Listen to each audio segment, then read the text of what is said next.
to another video on macro photography. Today I managed to get outside, do some macro photography on the field, and I really captured two amazing subjects. I got a robberfly with a kill, and I also got the lesser blue butterfly.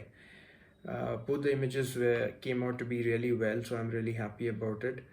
So I want to share through this video how I captured those images, the equipment that I used, and I also would share how how do I edit these images. Also, I would share some tips and tricks that I use and practice basically to shoot macro images. So for macro photography, the equipment that I use is basically the camera, Nikon D7500. You would have seen my past videos where I have spoken about this camera and why I bought it. So this is the camera and this is the lens. This is a very old version of Tamron macro lens.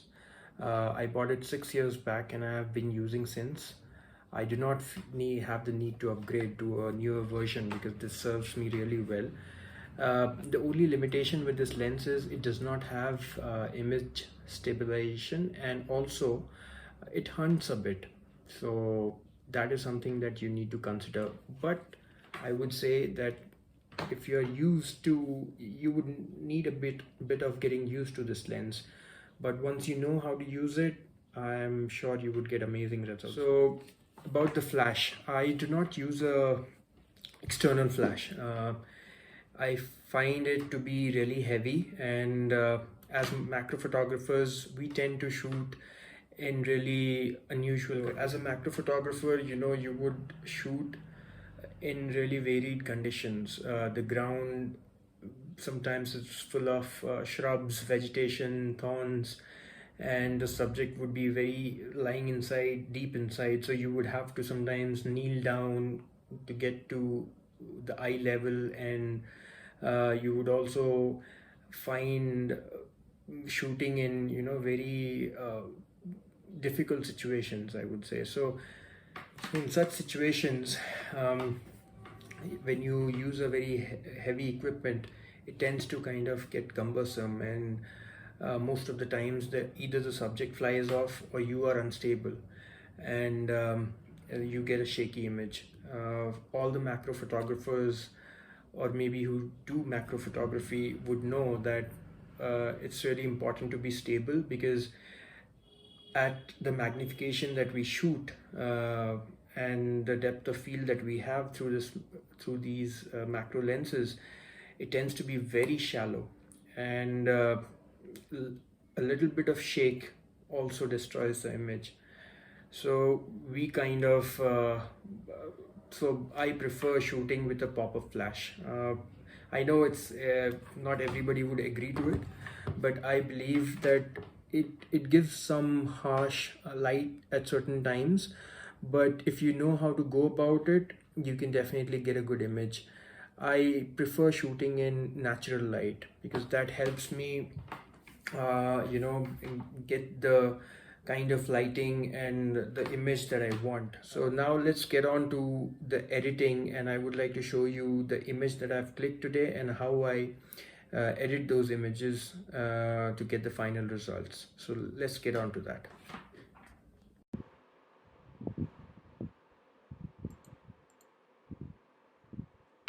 Alright guys, so what I have here in front of me is the photos that I have taken today, and if you see, I have selected from all the images that I have taken. I have selected the best possible images which I find are accurate and the best according to what I feel an image should be. So you see, this is the find for today, which is really amazing.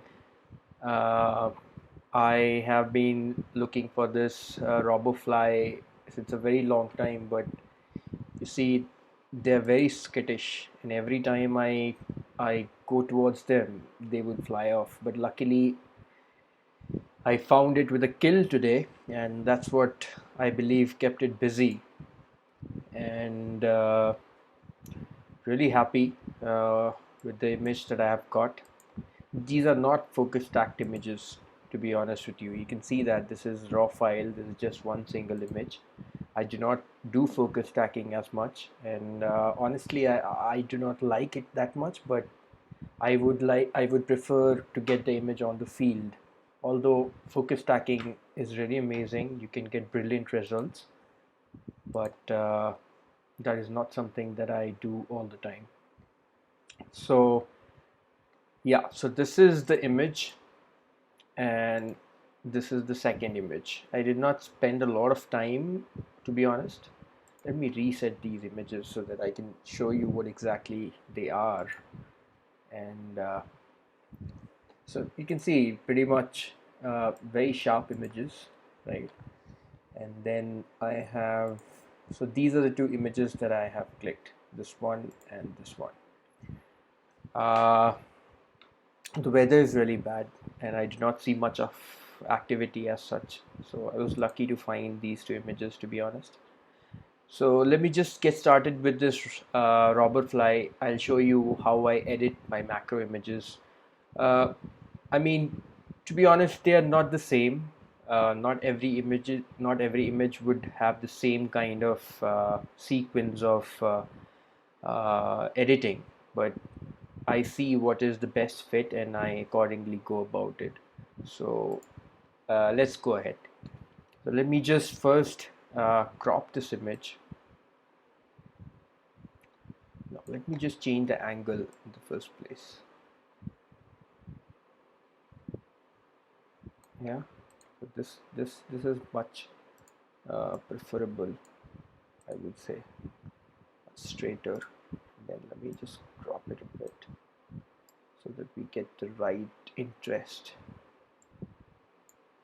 on the subject. So yeah, I think this is pretty much it. I would try to reduce the highlights a bit so that, you know, actually what is, it's a rainy season that is going on right now, and you can see I did use the flash, so I get a bit of reflection. Honestly, like many photographers, I do not use a very big diffuser or a flash, to be honest, because it kind of it kind of gets heavy and it's cumbersome. And sometimes when you try to photograph subjects like these, it is really difficult because it's a heavy, big object, and when you try to come closer to a subject like a Robberfly, it would definitely fly off. So I do not prefer using those. I prefer the pop-up flash that you get in the camera. It works out most of the times, and sometimes it does not. Uh, with my experience, honestly, I prefer the natural light, but certain situations, you do not have ample light, and to get the details in macro photography, you definitely require a flash. So I use the pop-up flash in such ways that I do not kind of leave really harsh light on the subject, at the same time fill in for the shadows. So that works out for me. But you see, today I tried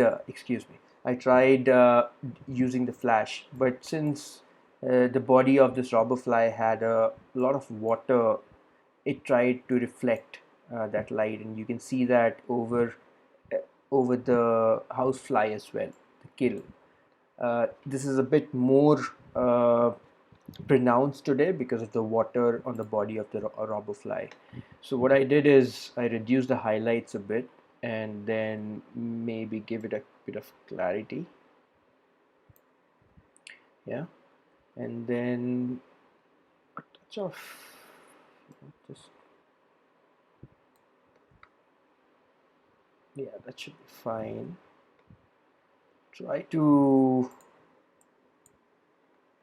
be honest, the image is already really good, so I I do not need to do a lot of editing, so that's the advantage. I tried to remove the spot, but did not work out. So that does it, yeah. So that's gone. Try to make the image as perfect as possible. You see, so that's what I do generally. And macro images, I prefer getting the most out of the camera, so you don't do a lot of editing, because honestly, when you have these kind of subjects, you have very small feathers and the body hair of the insects. So the more editing you do, they tend to kind of, conceal those small hairy details. So you don't want to do that. So I don't prefer doing that. uh, yeah, so I have added a bit of clarity, and then let's go try to increase the greens a bit. The orange is already pronounced, but let me just go ahead, give it a bit of, reduce it a bit. My sharpening is always kept at 40, but let me just reduce it to, yeah, 22 is fine. It's already a very sharp subject. So yeah, that's about it. And then let's finally just add some, remove chromatic aberrations, enable profile corrections, and finally add a bit of vignetting to it. Yeah, believe that's about it, guys. I think that's perfect. That's all I need. So this is your final image, and let me just show you the final image that I had already exported.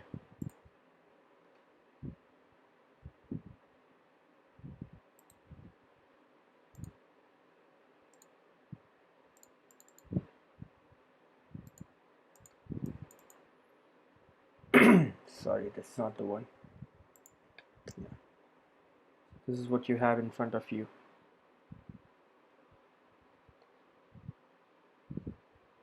This is about it, guys. I think this is perfect. So there you go. This is the final image.